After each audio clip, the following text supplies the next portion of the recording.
แบบมันลึกอ่ะมันดูลึกมากเลยอ่ะมันเบลอเลยอ่ะหูกันเอาหูเลยอ่ะหมดแล้วหมดแล้วเนี่ย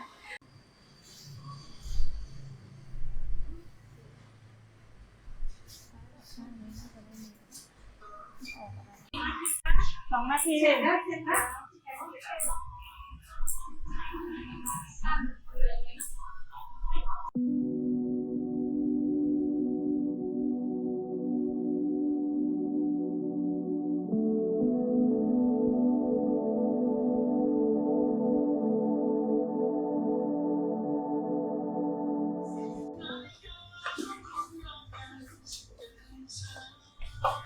โอ้เจาะตรงชี้เท้าโอ้แล้วเดินไปถึงโน่นเลยเหรอเนี่ยคือเพื่อไม่แน่ใจว่าโทรศัพท์มันตกอยู่หลังลงข้างรถหรือเปล่าเดี๋ยวต้องไปดูขอบคุณ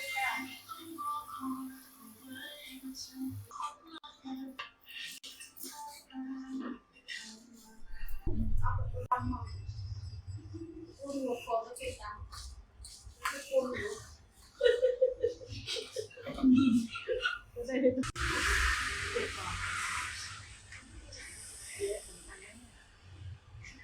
เคยทำเพราะว่าปกติแล้วผู้หญิงก็จะใช้แต่กระทั่งบาดมั้งนี่มันเข้าไม่ถึงก่อนมันออกก้อนหนึ่งก้อนใหญ่มากก็เลยเอ้ยน่าจะต้องไป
มันแข็งมากไม่เคยเอาหัวร้อนเจ็บเจ็บ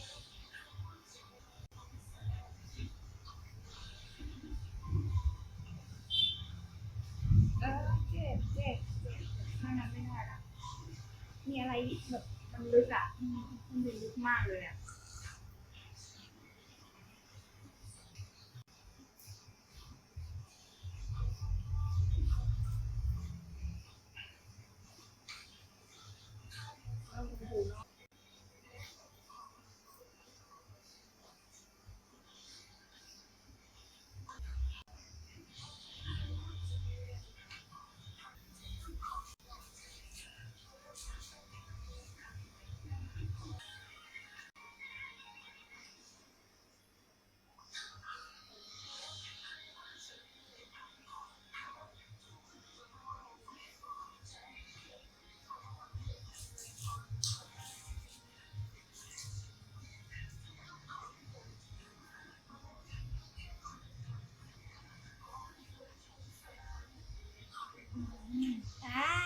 มาแล้ว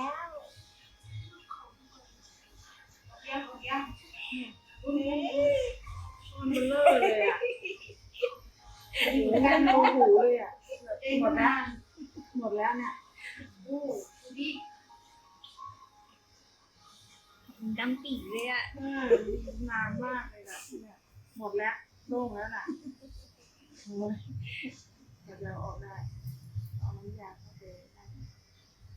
น้ำเขาได้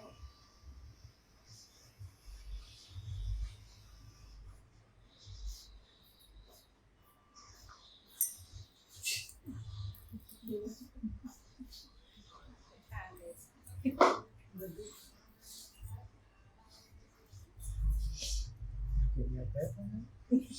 ำเลย ที่จะ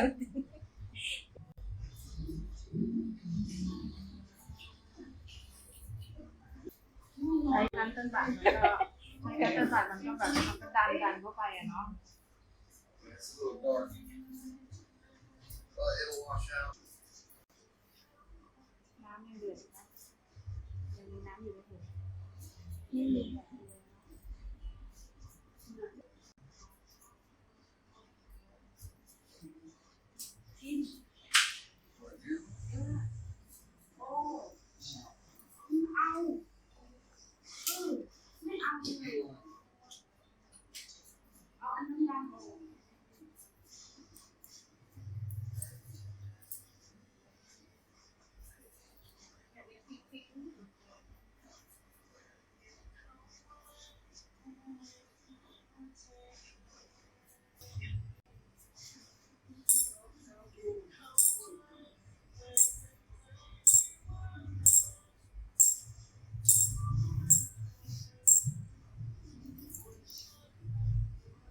มันคืออะไรอ่ะ อีก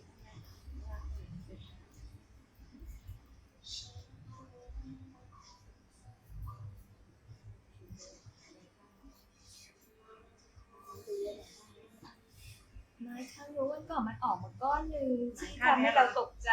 เอาเหรอเอาเปิดออกแล้วเหรอคะ แต่ว่าไม่ใหญ่ขนาดนี้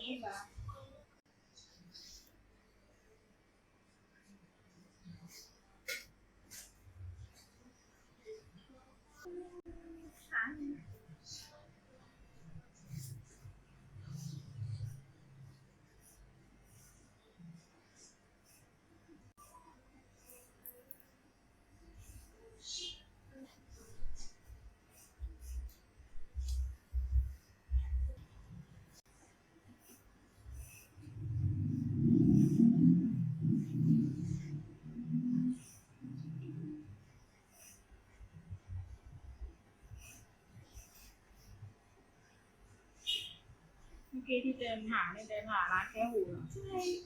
แล้วก็ไม่ถาม ก็เห็นเขียนอยู่พรีเมียร์แล้วก็เลย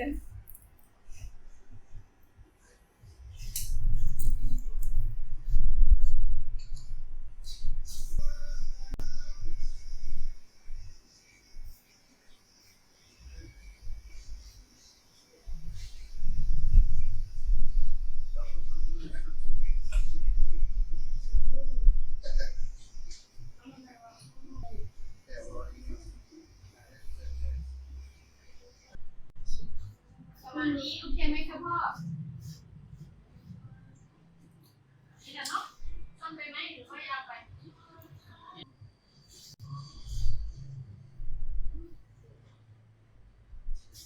ข้างนี้น่าจะไม่มีออกอะไร ไม่เสร็จนะอยากกินกัน ไม่มีเศษเล็กน้อยเข้าไปมันแข็งๆสะดุดปึ๊บ ไปรอแล้วเนี่ยนะผมยาวสวยมากดูหมูนะ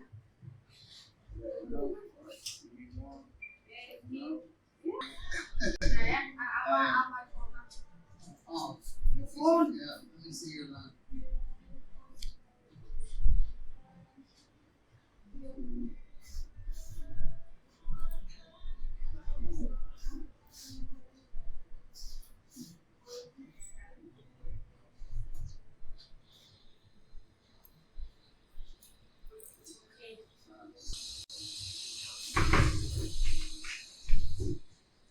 เนี่ยประมาณเงินไปน้อย ให้ได้50 บาท กูกะไว้แล้วอ่ะแต่อันนี้มันเชื่อเมียอยู่เมียน่าจะเพิ่งให้กันหรือเปล่าได้10 เดือน เพราะว่าเคยเห็น In the car. Okay. I see you later, sweetheart. Okay. โอเคเด็กเกิดแล้ว Okay, see you later. โอเคทำไมคุณบอกตรงนี้เขาเพิ่งได้เมีย10 เดือนเองเมียเมื่อไหร่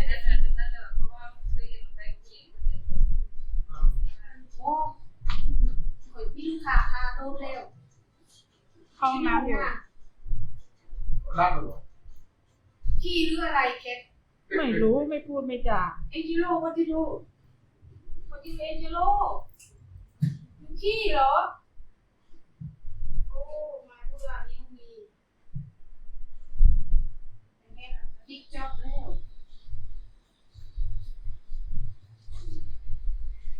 ขี้ที่สุดเลยไหนก็ขี้ ก็จานั่นแหละไปเบรกเขา Năng này các bài nhảy rồi. ขี้สบายใจหลุด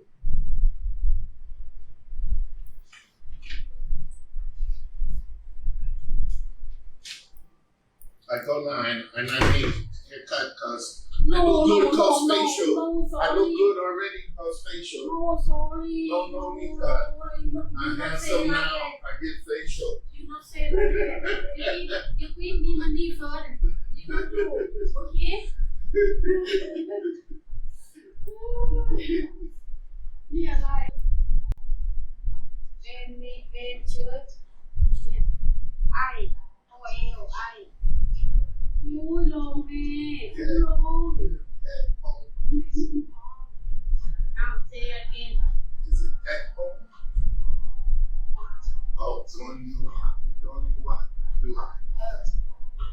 ข้างนี้สงสัยน้องเอาออกแล้วนะ เอาเคนสติ๊กเอาเคน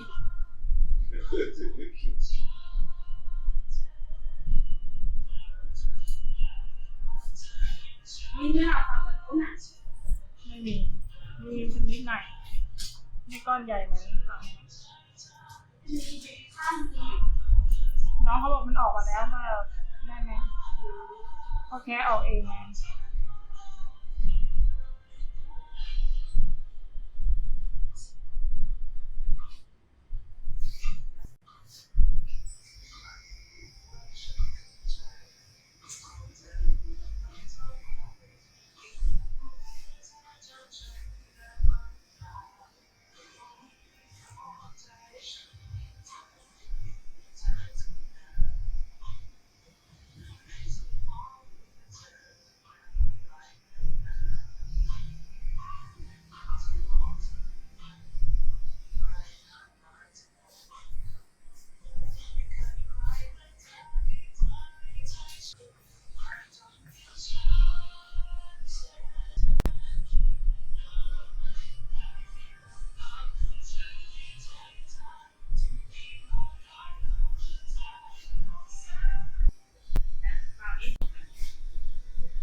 2 นาที เสร็จแล้วเสร็จแล้ว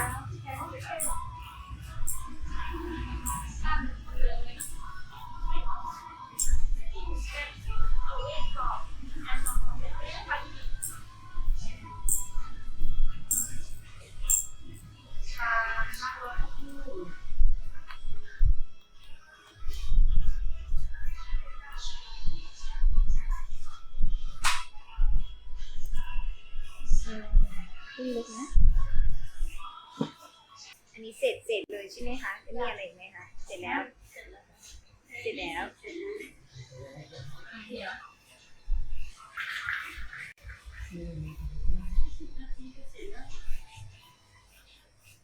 จะถ่ายไหมเสร็จแล้วค่ะ